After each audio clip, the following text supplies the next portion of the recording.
अस्सलाम वालेकुम। पढ़ेंगे कंसेप्ट ऑर्डर ऑफ मैट्रिक्स का, यानी कि ऑर्डर ऑफ मैट्रिक्स क्या होता है।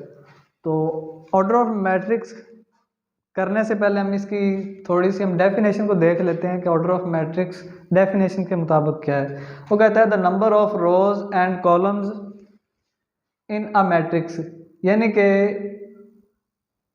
कुछ नंबर हमारे पास मौजूद होंगे, वो रोज़ की शक्ल में भी हो सकते हैं रोज़ की शक्ल में भी होंगे और कॉलम की शक्ल में भी होंगे। उन नंबर्स को, उन रोज़ और कॉलम्स की शक्ल में नंबर को जो मैट्रिक्स के अंदर लिखे जाते हैं एक ख़ास तरतीब में, इट्स ऑर्डर, उनको ऑर्डर कहते हैं। If a matrix M has rows and N columns, यानी कि मैट्रिक्स में जो हमारे पास रोज हैं उसको उसने नाम दे दिया है स्मॉल एम का, और जो मैट्रिक्स के अंदर हमारे पास कॉलम्स हैं उसको उसने नाम दे दिया है स्मॉल एम का। आगे अगर देखा जाए तो then M is said to be of order M small M by N.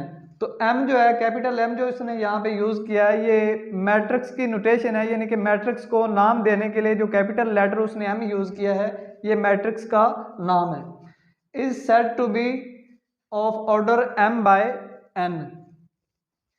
For example 1 2 3 1 0 2, ये हमारे पास इस ऑर्डर ऑफ 2/3। अब यहाँ पे इसने जो 2/3 लिखा हुआ है, 2 बेसिकली हमारे पास रोज हैं और जो 3 उसने एंड पे हमारे पास जो यूज किया है वो कॉलम्स हैं। अब इसको अगर ध्यान से देखा जाए तो इस मैट्रिक्स के अंदर हमारे पास 2 रोज हैं और 3 कॉलम्स हैं। इसकी मजीद वजाहत के लिए हम कुछ एग्जांपल्स करते हैं। अब ऑर्डर ऑफ मैट्रिक्स की वजाहत हम इसकी एग्जांपल के साथ करते हैं मैथमेटिकली तौर पे। तो इसकी अगर फर्स्ट एग्जांपल देखी जाए तो इसके अंदर सिर्फ हमारे पास एक ही नंबर मौजूद है और 1 रो है और 1 कॉलम है। अगर इसको हम इस लिहाज से देखें तो ये हमारे पास 1 रो है, अगर हम इस नंबर को इस लिहाज से देखेंगे तो ये हमारे पास 1 कॉलम है। तो फर्स्ट पे जो हमारे पास नंबर इधर लिखा हुआ है ये हमारे पास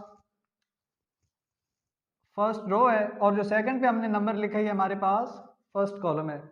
इसी तरह हमारे पास जो ये 2 4 और 6 और 7, 2 4 को अगर देखा जाए तो ये हमारे पास रो 1 है, और 6 7 को अगर देखा जाए तो ये हमारे पास रो 2 है। अब प्रैक्टिकली तौर पे अगर आप इसको देखें तो जो ऊपर वाली रो है उसको हम कहेंगे R1, और जो नीचे वाली रो है इसको हम कहेंगे R2। अब जो हमारे पास पहला कॉलम है इसको हम कहेंगे C1, और जो दूसरा कॉलम है इसको हम कहेंगे C2। प्रैक्टिकली तौर पे हमारे पास देखें, मेरे पास दो पेंसिल्स हैं। जो पहली पेंसिल है ये हमारे पास C1 है, और जो दूसरी पेंसिल है मेरे हाथ में ये हमारे पास C2 है। तो इसको हम लिखेंगे 2/2, यानी कि 2 रोज और 2 कॉलम्स। अब नीचे अगर तीसरे मैट्रिक्स को देखा जाए तो इसमें हमारे पास ये रो 1 है, इसको हम कहेंगे R1, और ये हमारे पास रो 2 है, इसको हम कहेंगे R2। इसी तरह जो तीसरी रो है इसको हम कहेंगे R3, और ये हमारे पास C1 यानी कि कॉलम 1 है, और C2 यानी कि कॉलम 2, और C3 कॉलम 3। जो पहले हमने लिखा है नंबर ये हमारे पास है रोज की तादाद, और जो दूसरे नंबर पे हमने लिखा है ये हमारे पास है कॉलम्स की तादाद। इसी तरह इससे अगली एग्जांपल को अगर देखा जाए एग्जांपल नंबर डी में, तो इसमें हमारे पास ये रो 1 है, और जो नीचे हमारे पास मौजूद है ये रो 2 है। इसी तरह इसके नीचे जो हमारे पास रो है इसको हम कहेंगे R3, इसके नीचे जो हमारे पास रो है इसको हम कहेंगे R4।